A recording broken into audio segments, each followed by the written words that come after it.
ಸ್ನೇಹಿತರೆ, ಎಲ್ರಿಗೂ ನಮಸ್ಕಾರ. ಇವತ್ತು ನಾವು ಸ್ಯಾಂಡಲ್ವುಡ್ ಇತಿಹಾಸದ ಒಂದು ಮೈಲಿಗಲ್ಲು TSR ಉಪೇಂದ್ರ ಅವರ ನಿರ್ದೇಶನದ ಸಾರ್ವಕಾಲಿಕ ಕ್ಲಾಸಿಕ್ ಸಿನಿಮಾ ಸ್ವಸ್ತಿಕ್ ಸಿನಿಮಾ ಬಗ್ಗೆ ಮಾತಾಡೋಣ. ಈ ಸಿನಿಮಾ ಅಂದ್ರೆ ಬರೀ ಎಂಟರ್ಟೈನ್ಮೆಂಟ್ ಅಲ್ಲ, ಅದೊಂದು ಎಮೋಷನಲ್ ಅಷ್ಟೇ ಅಲ್ಲದೆ ಸಿನಿಮಾ ಮೇಕಿಂಗ್ ನಲ್ಲಿ ಒಂದು ದೊಡ್ಡ ರೆವಲ್ಯೂಷನ್ ಅಂತಾನೆ ಹೇಳ್ಬೋದು.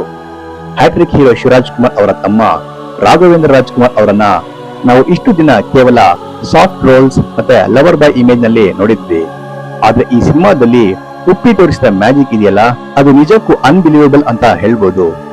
ಟೆರರಿಸಂ ಅಂದ್ರೆ ಕೇವಲ ಬಾಂಬ್ ಸ್ಫೋಟ ಅಲ್ಲ, ಅದು ಮನುಷ್ಯನ ಮೈಂಡ್ ಜೊತೆ ಆಡೋ ಆಟ ಅನ್ನೋದನ್ನ ಆ ಕಾಲದಲ್ಲೇ ಈ ಸಿನಿಮಾ ಪ್ರೂವ್ ಮಾಡಿತ್ತು. ಈಗಿನ ಜನರೇಷನ್ ಸಿನಿಮಾಗಳಿಗೆ ಕಂಪೇರ್ ಮಾಡಿದ್ರು ಈ ಸಿನಿಮಾ ತುಂಬಾ ಅಡ್ವಾನ್ಸ್ ಅಂತ ಅನ್ಸುತ್ತೆ. ರಾಘಣ್ಣ ಅವರ ಗೆಟಪ್ ನೋಡಿ ಇಡೀ ಗಾಂಧಿನಗರವೇ ಶಾಕ್ ಆಗಿತ್ತು. ಅಷ್ಟು ಪರ್ಫೆಕ್ಷನ್ ಈ ಸಿನಿಮಾದಲ್ಲಿತ್ತು. ಉಪೇಂದ್ರ ಅವರು ಈ ಸಿನಿಮಾದ ಮೂಲಕ ಸಮಾಜಕ್ಕೆ ಕೊಟ್ಟ ಮೆಸೇಜ್ ಇವತ್ತಿಗೂ ತುಂಬಾನೇ ರೆಲೆವೆಂಟ್ ಆಗಿದೆ.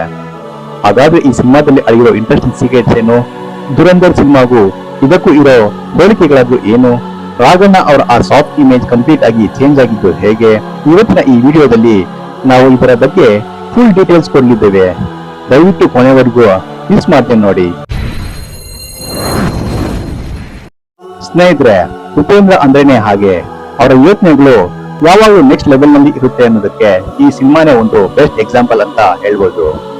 ಈ ಸಿನಿಮಾದಲ್ಲಿ ಭಯೋತ್ಪಾದನೆಯನ್ನ ಕೇವಲ ಒಂದು ಕ್ರೈಮ್ ಆಗಿ ತೋರಿಸದೆ ಅದನ್ನೊಂದು ಸೈಕಾಲಜಿಕಲ್ ವಾರ್ ತರ ಪ್ರೆಸೆಂಟ್ ಮಾಡಿದ್ದಾರೆ ನಮ್ಮ ರಿಯಾಜ್ ಸರ್ ಉಪ್ಪಿ ಅವರು. ಚಿತ್ರದ ಕಥೆಯಲ್ಲಿ ದೇಶಭಕ್ತಿ ಮತ್ತೆ ದೇಶದ್ರೋಹದ ನಡುವೆ ಇರುವ ಆ ಸಣ್ಣ ಗೆರೆಯನ್ನ ತುಂಬಾ ನೀಟಾಗಿ ಎಕ್ಸ್ಪ್ಲೈನ್ ಮಾಡಿದ್ದಾರೆ. ಒಬ್ಬ ಮನುಷ್ಯ ಅಚಾತುರ್ಯದಿಂದ ಹೇಗೆ ಭಯೋತ್ಪಾದನೆಯ ಜಾಲಕ್ಕೆ ಸಿಲುಕ್ತಾನೆ ಅನ್ನೋದನ್ನ ತುಂಬಾ ಎಮೋಷನಲ್ ಆಗಿ ತೋರಿಸಿದ್ದಾರೆ. ಟೆರರಿಸಂ ಅನ್ನೋದು ಕೇವಲ ಗನ್ ಹಿಡಿದು ಗುಂಡು ಹಾರಿಸೋದಲ್ಲ, ಅದು ಅಮಾಯಕರನ್ನ ಹೇಗೆ ದಾಳಿಗಳಾಗಿ ಬಳಸ್ಕೊಳ್ಳುತ್ತೆ ಅನ್ನೋದನ್ನ ಉಪ್ಪಿ ಸ್ಕ್ರೀನ್ ಮೇಲೆ ಅದ್ಭುತವಾಗಿ ಕಟ್ಕೊಟ್ಟಿದ್ದಾರೆ. ಸಿನಿಮಾದ ಪ್ರತಿಯೊಂದು ಸೀನ್ ನಲ್ಲೂ ಒಂದು ಸಸ್ಪೆನ್ಸ್ ಮೇಂಟೈನ್ ಮಾಡಿರೋದು ಉಪ್ಪಿ ಅವರ ಡೈರೆಕ್ಷನ್ಗೆ ಸಾಕ್ಷಿ ಅಂತಾನೆ ಹೇಳ್ಬೋದು. ಈ ಸಿನಿಮಾದಲ್ಲಿ ಬರೋ ಡೈಲಾಗ್ಸ್ ಇವತ್ತಿಗೂ ಕೂಡ ಭಯೋತ್ಪಾದನೆಯ ಕರಾಳ ಮುಖವನ್ನ ನಮ್ಮ ಕಣ್ಮುಂದೆ ತಂದು ನಿಲ್ಲಿಸುತ್ತೆ. ಉಪ್ಪಿ ಅವರು ಈ ಸಬ್ಜೆಕ್ಟ್ ನ ಹ್ಯಾಂಡಲ್ ಮಾಡಿದ ರೀತಿ ನೋಡಿ ಇಡೀ ಸೌತ್ ಇಂಡಿಯನ್ ಫಿಲಂ ಇಂಡಸ್ಟ್ರಿನೇ ಬೆರಗಾಗಿತ್ತು. ರಿಯಲ್ ಲೈಫ್ ಘಟನೆಗಳನ್ನ ಆಧರಿಸಿ ತುಂಬಾ ರಿಸರ್ಚ್ ಮಾಡಿ ಈ ಸ್ಕ್ರಿಪ್ಟ್ ಸಿದ್ಧಪಡಿಸಿದ್ರು ಅನ್ನೋದು ನಮ್ಗೆ ಸ್ಕ್ರೀನ್ ಮೇಲೆ ಕ್ಲಿಯರ್ ಆಗಿ ಕಾಣಿಸುತ್ತೆ. ಸ್ನೇಹಿತರೆ, ಸ್ವಸ್ತಿಕ್ ಚಿತ್ರದ ಕತೆ ಜಮ್ಮು ಕಾಶ್ಮೀರದ ಬಾರಾಮುಲಾದಲ್ಲಿ ನಡೆಯೋ ಭೀಕರ ಭಯೋತ್ಪಾದಕ ದಾಳಿಯೊಂದಿಗೆ ಶುರುವಾಗುವ ಒಂದು ಇಂಟೆನ್ಸಿವ್ ಸಸ್ಪೆನ್ಸ್ ಥ್ರಿಲ್ಲರ್. ಬೆಂಗಳೂರಲ್ಲಿ ನೆಲೆಸಿರೋ ಮುಸ್ಲಿಂ ದಂಪತಿಗಳು ತಮ್ಮ ಮಗನೇ ಒಬ್ಬ ಭಯೋತ್ಪಾದಕ ಅಂತ ತಿಳಿದು ಅವನ ಮೇಲೆ ಹಲ್ಲೆ ಮಾಡಿ ಪೊಲೀಸರಿಗೆ ಒಪ್ಸೋದೊಂದಿಗೆ ಕತೆ ರೋಚಕ ತಿರುವು ಪಡೆಯುತ್ತೆ. ಇದೇ ಟೈಮಲ್ಲಿ ಬೆಂಗಳೂರಿನ ಸ್ಲಮ್ ನಲ್ಲಿ ವಾಸಿಸೋ ಗುರು ಅಂದ್ರೆ ರಾಘವೇಂದ್ರ ರಾಜ್ಕುಮಾರ್ ಎಂಬ ಯುವಕನು ನೋಡಲು ಈ ಭಯೋತ್ಪಾದಕನಂತೆಯೇ ಇರೋದ್ರಿಂದ ಪದೇ ಪದೇ ಪೊಲೀಸರಿಂದ ಬಂಧನಕ್ಕೊಳಗಾಗ್ತಾನೆ. ಆದ್ರೆ ಚಿತ್ರದ ಮಧ್ಯಭಾಗದಲ್ಲಿ ಗುರು ಮತ್ತೆ ಆ ಭಯೋತ್ಪಾದಕ ಇಬ್ರು ಒಬ್ರೇ ಎಂಬ ಶಾಕಿಂಗ್ ಸತ್ಯ ರಿವೀಲ್ ಆಗಿ ಪ್ರೇಕ್ಷಕರಿಗೆ ದೊಡ್ಡ ಸರ್ಪ್ರೈಸ್ ನೀಡುತ್ತೆ. ಗುರು ರಕ್ಷಣಾ ಸಚಿವನ ಮಗಳಾದ ರಾಜೇಶ್ವರಿಯನ್ನ ಅಪಹರಿಸಿ ಜೈಲಿನಲ್ಲಿದ್ದ ಇಮ್ತಿಯಾಜ್ ಎಂಬ ಟೆರರಿಸ್ಟ್ ಬಿಡುಗಡೆಗೆ ಡಿಮ್ಯಾಂಡ್ ಇಟ್ಟು ಇಡೀ ಪೊಲೀಸ್ ವ್ಯವಸ್ಥೆಯನ್ನೇ ಆಟಾಡಿಸ್ತಾನೆ. ಆದ್ರೆ ಇವೆಲ್ಲವೂ ಸಿಬಿಐ ಚೀಫ್ ಶ್ರೀನಾಥ್ ಮತ್ತೆ ಗುರು ಸೇರಿ ಉಗ್ರರ ಅಡಗುದಾಣ ಹಾಗೂ ಶಸ್ತ್ರಾಸ್ತ್ರಗಳ ರಹಸ್ಯ ತಿಳಿಯೋದಕ್ಕೆ ಉಳಿದ ಒಂದು ಮಾಸ್ಟರ್ ಪ್ಲಾನ್ ಅಂತ ಗೊತ್ತಾಗುತ್ತೆ. ಉಗ್ರ ಇಮ್ತಿಯಾಜ್ ತಲೆ ಮೇಲಿದ್ದ ಹಚ್ಚೆ ಮೂಲಕ ಸ್ಫೋಟಗಳ ರಹಸ್ಯ ಪತ್ತೆ ಹಚ್ಚುವ ಗುರು ದೇಶವನ್ನ ಉಳಿಸಲು ತನ್ನ ಪ್ರಾಣವನ್ನೇ ಪಣಕ್ಕಿಡುತ್ತಾನೆ. ಆದರೆ ಕಥೆಯ ಕ್ಲೈಮ್ಯಾಕ್ಸ್ ನಲ್ಲಿ ಸಿಬಿಐ ಚೀಫ್ ಕೂಡ ಉಗ್ರರೊಂದಿಗೆ ಶಾಮೀಲಾಗಿದ್ದಾನೆ ಮತ್ತೆ ಗುರುವಿನ ತಂದೆ ತಾಯಿ ಕೂಡ ಪಾಕಿಸ್ತಾನದ ಮೂಲದ ಉಗ್ರರು ಎಂಬ ಕರಾಳ ಸತ್ಯ ಹೊರಬರುತ್ತೆ. ತಾನು ನಂಬಿದವರಿಂದಲೇ ದ್ರೋಹಕ್ಕೊಳಗಾದ ಗುರು ಮೈಸೂರು ಅರಮನೆಯಲ್ಲಿ ಬಾಂಬ್ ಸ್ಫೋಟವಾಗದಂತೆ ತಡೆಯಲು ಮತ್ತೆ ದೇಶದ್ರೋಹಿಗಳನ್ನ ಮಟ್ಟ ಹಾಕಲು ಹೋರಾಡ್ತಾನೆ. ಈ ಕಾರ್ಯಾಚರಣೆಯಲ್ಲಿ ಗುರು ತನ್ನ ಪ್ರೇಯಸಿಯನ್ನ ಕಳ್ಕೊಂಡು ಅಂತಿಮವಾಗಿ ಸಮಾಜಕ್ಕೆ ಧರ್ಮ ಮತ್ತೆ ದ್ವೇಷಕ್ಕಿಂತ ದೇಶಪ್ರೇಮ ದೊಡ್ಡದು ಎಂಬ ಸಂದೇಶವನ್ನ ಸಾರ್ತಾನೆ. ಅನ್ಯಾಯದ ದಾರಿಯಲ್ಲಿದ್ದ ಅವನು ಸಾಕು ಪೋಷಕರು ತಮ್ಮ ತಪ್ಪನ್ನೊಪ್ಪಿ ಶರಣಾಗುವುದರೊಂದಿಗೆ ಚಿತ್ರವು ಸುಖಾಂತ್ಯ ಕಂಡ್ರು ಪ್ರೇಕ್ಷಕರ ಮನಸ್ಸಿನಲ್ಲಿ ಒಂದು ತೀವ್ರವಾದ ಸಂಚಲನ ಮೂಡಿಸುತ್ತೆ. ಉಪೇಂದ್ರ ಅವರ ಅಪ್ರತಿಮ ಚಿತ್ರಕಥೆ ಮತ್ತೆ ರಾಘಣ್ಣ ಅವರ ಅದ್ಭುತ ಆಕ್ಟಿಂಗ್ ಈ ಸಂಕೀರ್ಣವಾದ ಕಥೆಯನ್ನ ತೆರೆಯ ಮೇಲೆ ತುಂಬಾ ಪರಿಣಾಮಕಾರಿಯಾಗಿ ಕಟ್ಕೊಟ್ಟಿದೆ ಎನ್ಬೋದು.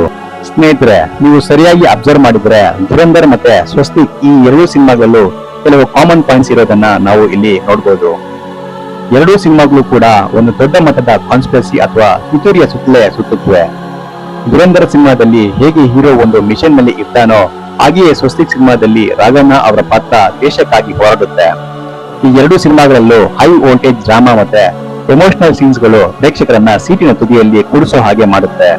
ಸ್ವಸ್ತಿಕ್ ಸಿನಿಮಾದಲ್ಲಿರೋ ಆ ಇಂಟೆಲಿಜೆನ್ಸ್ ಸ್ಕ್ರೀನ್ ಪ್ಲೇ ನಮ್ಗೆ ದುರಂಧರ್ ಸಿನಿಮಾದ ಕಥಾಹಂದರದಲ್ಲೂ ಅಲ್ಲಲ್ಲಿ ನೆನಪು ಮಾಡುತ್ತೆ. ಮೇಕಿಂಗ್ ಸ್ಟೈಲ್ ನಲ್ಲಿ ಕೂಡ ಒಂದು ರೀತಿಯ ರಾ ಮತ್ತೆ ರಿಯಲಿಸ್ಟಿಕ್ ಅಪ್ರೋಚ್ ಅನ್ನ ನಾವು ಎರಡೂ ಸಿನಿಮಾಗಳಲ್ಲಿ ಕ್ಲಿಯರ್ ಆಗಿ ಐಡೆಂಟಿಫೈ ಮಾಡಬಹುದು. ಎರಡು ಚಿತ್ರಗಳು ಕೂಡ ಸೊಸೈಟಿಯಲ್ಲಿರೋ ಅಂಡರ್ ವರ್ಲ್ಡ್ ಮತ್ತೆ ಗವರ್ನಮೆಂಟ್ ಮಧ್ಯೆ ಇರೋ ಕನೆಕ್ಷನ್ ಬಗ್ಗೆ ತುಂಬಾ ಹಸಿಬಿಸಿಯಾಗಿ ಮಾತಾಡುತ್ತೆ. ಈ ರೀತಿಯ ಸಬ್ಜೆಕ್ಟ್ ಗಳನ್ನ ಹ್ಯಾಂಡಲ್ ಮಾಡೋದು ತುಂಬಾ ಕಷ್ಟ ಆದ್ರೂ ಎರಡು ಸಿನಿಮಾಗಳು ಅದನ್ನ ತುಂಬಾ ನೀಟಾಗಿ ಪ್ರೆಸೆಂಟ್ ಮಾಡಿವೆ. ಕಥೆಯ ಹರಿವು ಮತ್ತೆ ಪಾತ್ರಗಳ ವಿನ್ಯಾಸಗಳಲ್ಲಿ ನಮ್ಗೆ ಈ ಸಿಮಿಲಾರಿಟೀಸ್ ಗಳು ತುಂಬಾ ಸ್ಪಷ್ಟವಾಗಿ ಕಂಡುಬರುತ್ತೆ. ಸ್ನೇಹಿತರೆ, ಸೋಷಿಯಲ್ ಮೀಡಿಯಾದಲ್ಲಿ ಇತ್ತೀಚೆಗೆ ಉಪೇಂದ್ರ ಅವರ ಸ್ವಸ್ತಿಕ್ ಸಿನಿಮಾ ಬಗ್ಗೆ ಒಂದು ದೊಡ್ಡ ಮಟ್ಟದ ಚರ್ಚೆ ನಡೀತಿದೆ. ಅದನ್ನ ಎಲ್ಲರೂ ರಿಯಲ್ ದುರಂಧರ್ ಆಫ್ ಕನ್ನಡ ಅಂತಾನೆ ಕರೀತಾ ಇದ್ದಾರೆ. ಇವತ್ತಿನ ಕಾಲದ ಸ್ಪೈ ಥ್ರಿಲ್ಲರ್ ಮತ್ತೆ ಮೈಂಡ್ ಗೇಮ್ ಸಿನಿಮಾಗಳಿಗೆ ಹೋಲಿಸಿದ್ರೆ ಉಪ್ಪಿ ಅವರು 90ರ ದಶಕದಲ್ಲೇ ಇಂತಹ ಒಂದು ಅಡ್ವಾನ್ಸ್ ಕಥೆಯನ್ನ ಕೊಟ್ಟಿರೋದು ನಿಜಕ್ಕೂ ಅನ್ಬಿಲೀವಬಲ್ ಅಂತ ಇನ್ಸ್ಟಾಗ್ರಾಮ್ ಮತ್ತೆ ಟ್ವಿಟರ್ ನಲ್ಲಿ ಫ್ಯಾನ್ಸ್ ಪೋಸ್ಟ್ ಮಾಡ್ತಿದ್ದಾರೆ. ಪ್ರಮುಖವಾಗಿ ರಾಘಣ್ಣ ಅವರ ಆ ರಗಡ್ ಮ್ಯಾನರಿಸಂ ಮತ್ತೆ ಸಸ್ಪೆನ್ಸ್ ತುಂಬಿರೋ ಸ್ಕ್ರೀನ್ ಪ್ಲೇ ತುಣುಕುಗಳು ಈಗ ರೀಲ್ಸ್ ರೂಪದಲ್ಲಿ ಸಿಕ್ಕಾಪಟ್ಟೆ ವೈರಲ್ ಆಗ್ತಿದೆ ಅಂದ್ರೆ ನೀವು ನಂಬಲೇಬೇಕು. ನೆಟ್ಟಿಗರು ಈ ಸಿನಿಮಾವನ್ನ ಅಂಡರ್ ರೇಟೆಡ್ ಮಾಸ್ಟರ್ ಪೀಸ್ ಅಂತ ಕೊಂಡಾಡ್ತಿದ್ದಾರೆ. ಈಗಿನ ಪ್ಯಾನ್ ಇಂಡಿಯಾ ಸಿನಿಮಾಗಳಿಗೂ ಇದು ಟಕ್ಕರ್ ಕೊಡುತ್ತೆ ಅನ್ನೋದು ಅವರ ವಾದ. ಡಿಜಿಟಲ್ ಪ್ಲಾಟ್ಫಾರ್ಮ್ ಗಳಲ್ಲಿ ಈ ಚಿತ್ರದ ಹೈ ವೋಲ್ಟೇಜ್ ಸೀನ್ ಗಳನ್ನ ನೋಡಿ ಯೂತ್ಸ್ ಎಲ್ಲ ಆಗಿದ್ದಾರೆ. ಮತ್ತೆ ರಿಯಲ್ ಧುರಂಧರ್ ಅನ್ನೋ ಟ್ಯಾಗ್ ಲೈನ್ ಈ ಸಿನಿಮಾಗೆ ಪಕ್ಕಾ ಸೂಟ್ ಆಗುತ್ತೆ ಅಂತಿದ್ದಾರೆ. ಸಿನಿಮಾದಲ್ಲಿರೋ ಆ ಇಂಟೆಲಿಜೆಂಟ್ ಟ್ವಿಸ್ಟ್ ಅಂಡ್ ಟರ್ನ್ಸ್ ಬಗ್ಗೆ ಯೂಟ್ಯೂಬ್ ಅನಾಲಿಸಿಸ್ ವಿಡಿಯೋಗಳು ಕೂಡ ಸಖತ್ ಟ್ರೆಂಡಿಂಗ್ ನಲ್ಲಿ ಇವೆ. ಅಷ್ಟೇ ಅಲ್ಲದೆ ಅಂದಿನ ಕಾಲದ ಮೇಕಿಂಗ್ ಕ್ವಾಲಿಟಿ ಮತ್ತೆ ವಿ ಮನೋಹರ್ ಅವರ ಮ್ಯೂಸಿಕ್ ಬಗ್ಗೆ ಹೊಸ ಜನರೇಷನ್ ಮ್ಯೂಸಿಕ್ ಲವರ್ಸ್ ಮೆಚ್ಚುಗೆ ವ್ಯಕ್ತಪಡಿಸ್ತಾ ಇದ್ದಾರೆ. ಸೋಷಿಯಲ್ ಮೀಡಿಯಾದಲ್ಲಿ ಈ ಸಿನಿಮಾ ಬಗ್ಗೆ ಇಷ್ಟೊಂದು ಹೈಪ್ ಕ್ರಿಯೇಟ್ ಆಗಿರೋದು ನೋಡಿದ್ರೆ ಇದನ್ನ ಮತ್ತೊಮ್ಮೆ ಥಿಯೇಟರ್ ನಲ್ಲಿ ರಿಲೀಸ್ ಮಾಡಬೇಕು ಅನ್ನೋ ಡಿಮ್ಯಾಂಡ್ ಕೂಡ ಫ್ಯಾನ್ಸ್ ಕಡೆಯಿಂದ ಬರ್ತಾ ಇದೆ. ಒಟ್ನಲ್ಲಿ ಸ್ವಸ್ತಿಕ್ ಕೇವಲ ಒಂದು ಹಳೆಯ ಸಿನಿಮಾ ಅಲ್ಲ, ಅದು ಇವತ್ತಿನ ಟ್ರೆಂಡ್ಗೂ ಮ್ಯಾಚ್ ಆಗೋ ಒಂದು ಎವರ್ಗ್ರೀನ್ ಕ್ಲಾಸಿಕ್ ಅಂತಾನೆ ಹೇಳ್ಬೋದು. ಈ ವಿಡಿಯೋ ನಿಮ್ಗೆ ಇಷ್ಟ ಆಗಿದ್ರೆ ಲೈಕ್ ಮಾಡಿ, ಶೇರ್ ಮಾಡಿ ಮತ್ತೆ ಸಬ್ಸ್ಕ್ರೈಬ್ ಮಾಡಿ. ನಮಸ್ಕಾರ.